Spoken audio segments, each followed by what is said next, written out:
Welcome to the Slop Farm. Enjoy the video.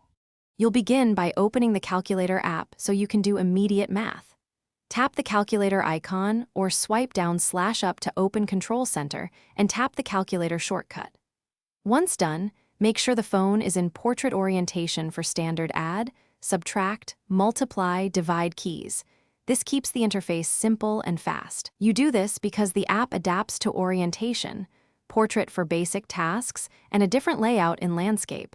So start in portrait unless you need extra functions. Next, rotate the iPhone to landscape to reveal advanced scientific keys like sin, cos, ln, parentheses, and exponentials.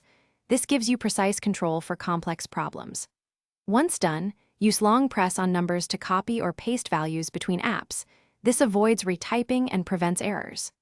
Also use the memory buttons to store interim results when solving multi-step equations. Store with M+, subtract with M, and recall with Mr., so you can assemble solutions reliably without To finish, clear the display with C or AC and swipe left on the result to delete the last digit when you make a small mistake. This keeps results tidy. If the app freezes or misbehaves, close it from the app switcher and reopen. It often fixes temporary glitches.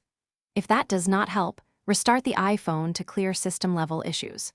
One key troubleshooting tip: confirm the calculator isn't stuck in voiceover or guided access mode, because accessibility modes can change input behavior unexpectedly. Thanks for watching.